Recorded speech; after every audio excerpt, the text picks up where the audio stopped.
Selamat datang di petualangan seru kita menjelajahi dunia fonetik dan fonologi dari zaman dulu kala hingga era modern. Kita akan bertemu dengan para ahli hebat yang telah mengubah cara kita memahami suara dalam bahasa. Seperti para penjelajah pemberani yang menjelajahi hutan rimba, para pelopor ini mengungkap rahasia rumit di balik suara manusia. Perjalanan kita akan membawa kita dari teks-teks kuno India hingga laboratorium canggih masa kini, mengungkap misteri tentang bagaimana ketika didengar dan dipahami.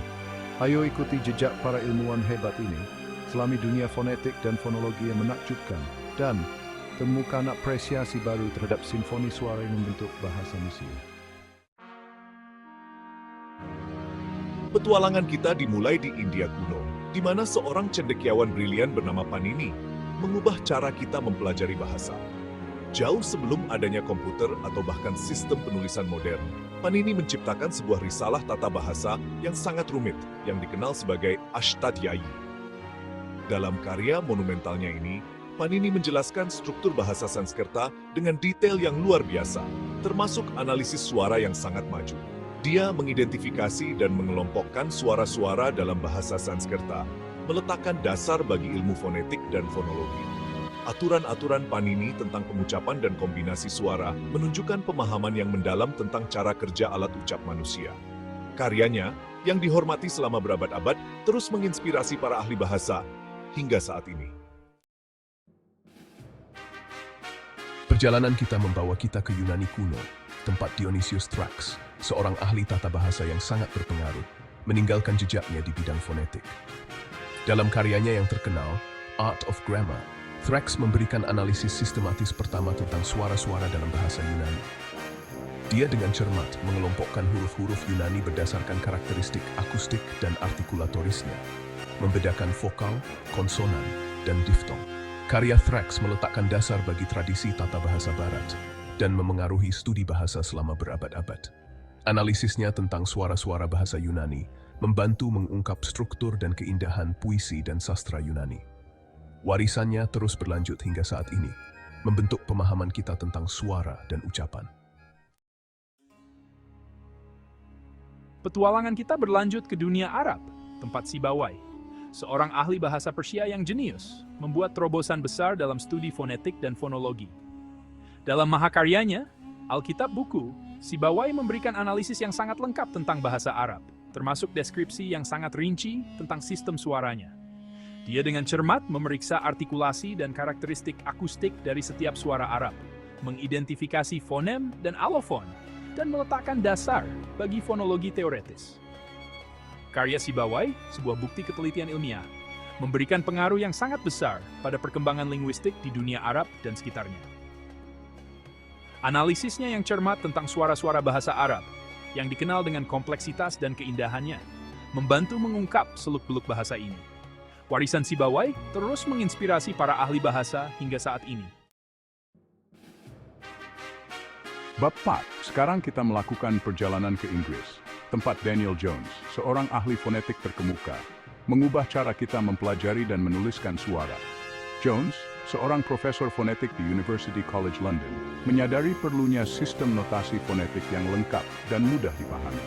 Pada tahun 1912, ia menerbitkan edisi pertama English Pronouncing Dictionary-nya, yang menampilkan International Phonetic Alphabet, IPA, sebuah sistem yang merepresentasikan setiap suara ucapan dengan simbol yang unik.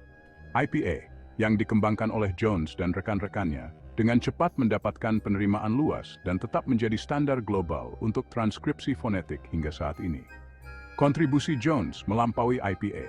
Dia juga melakukan penelitian inovatif tentang vokal, mengembangkan sistem vokal kardinal, sebuah kerangka kerja untuk menggambarkan dan membandingkan vokal dari berbagai bahasa. Karya Jones meletakkan dasar bagi fonetik modern dan mengubah cara kita mempelajari, menganalisis, dan mengajarkan suara. Bab 5, perjalanan kita membawa kita ke Denmark, tempat Otto Jespersen, seorang ahli bahasa yang berpengaruh, membuat kontribusi besar pada pemahaman kita tentang perkembangan suara. Jespersen, seorang profesor bahasa Inggris di Universitas Copenhagen, sangat tertarik pada bagaimana bahasa berubah dari waktu ke waktu, terutama dalam hal pengucapan. Dia dengan cermat menganalisis perubahan bunyi historis dalam berbagai bahasa, mengidentifikasi pola dan tren yang memberikan wawasan berharga tentang evolusi bahasa. Teori-teorinya tentang perkembangan bunyi, seperti hukum Jespersen, menjelaskan bagaimana dan mengapa bunyi tertentu berubah dalam konteks fonetik tertentu. Jespersen juga seorang pendukung kuat pengajaran bahasa praktis, dan teorinya memiliki implikasi yang signifikan untuk pengajaran bahasa kedua. Karena memungkinkan sejauh bahwa sebuah remit makna nanti. Bab 6, perjalanan kita membawa kita kembali ke Prancis, tempat Paul Passy, seorang ahli bahasa yang visioner, memainkan peran penting dalam standarisasi International Phonetic Alphabet. Passy bersama dengan sekelompok ahli bahasa mendirikan International Phonetic Association pada tahun 1986 dengan tujuan untuk mempromosikan studi ilmiah dan pengajaran fonetik. Dia sangat percaya bahwa sistem transkripsi fonetik yang universal sangat penting untuk secara akurat merepresentasikan dan menganalisis suara dari semua bahasa.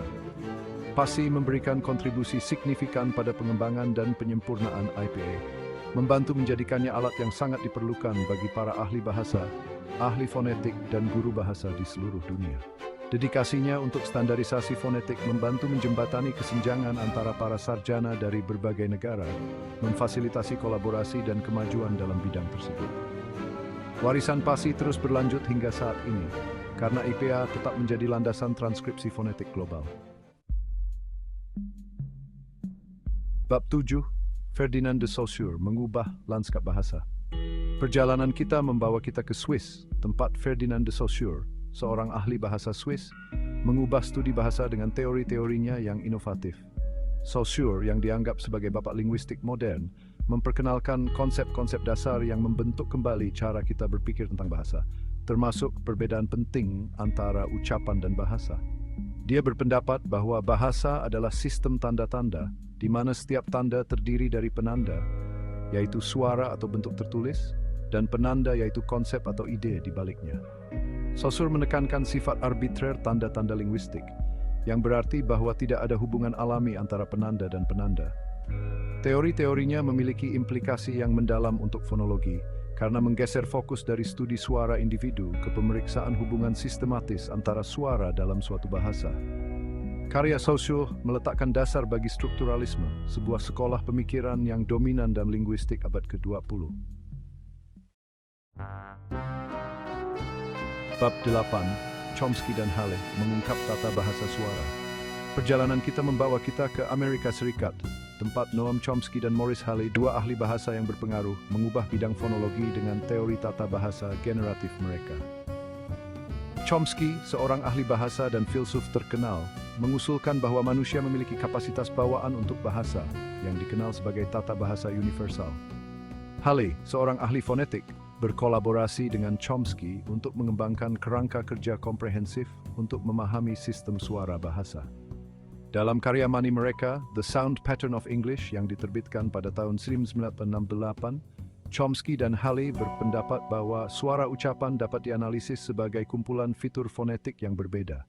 Mereka mengusulkan seperangkat aturan fonologis yang beroperasi pada fitur-fitur ini untuk menghasilkan representasi fonetik permukaan dari kata-kata. Teori tata bahasa generatif memiliki dampak yang dalam fonologi berdasarkan fokus dari deskripsi permukaan ke penjelasan prinsip-prinsip yang mendasari organisasi suara. Bab 9, Peter Ladefoged memetakan lanskap suara.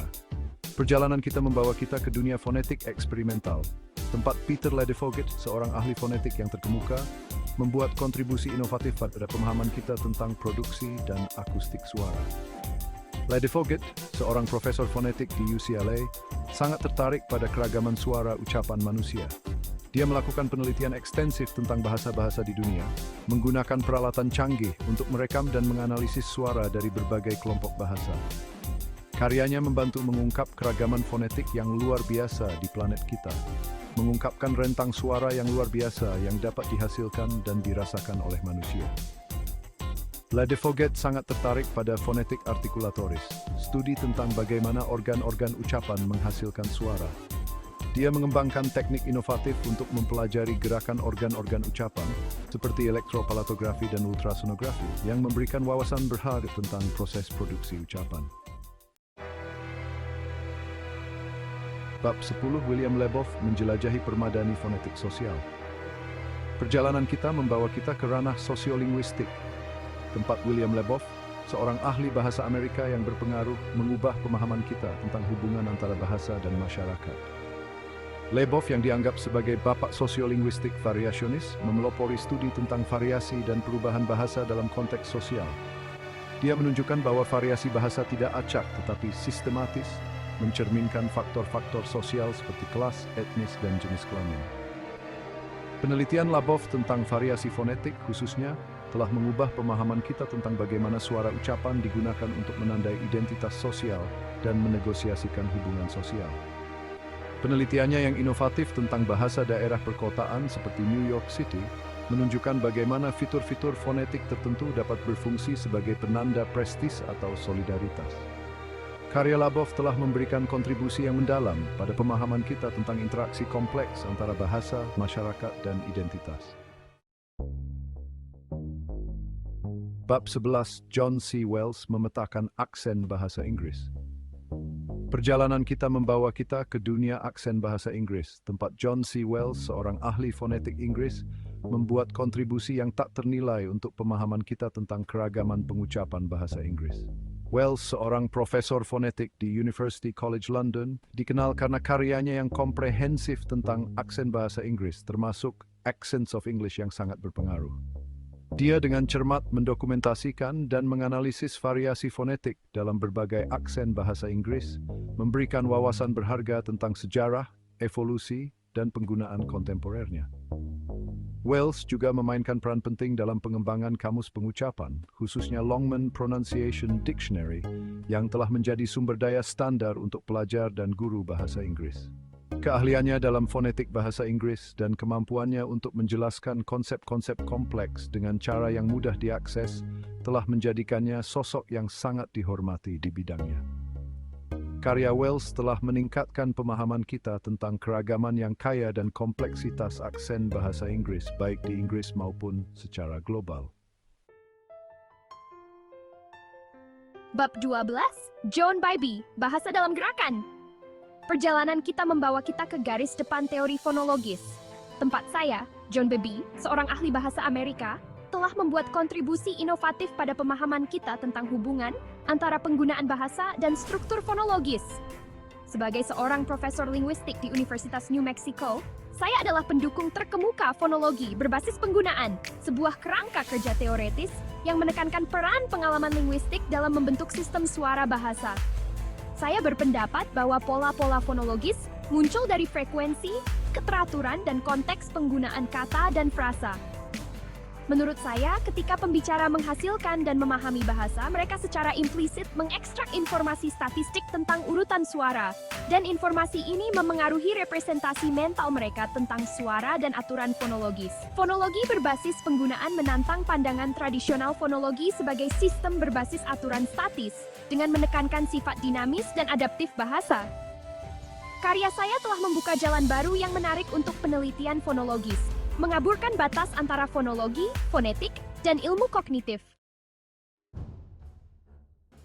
Outro Simfoni Suara merayakan warisan fonetik dan fonologi.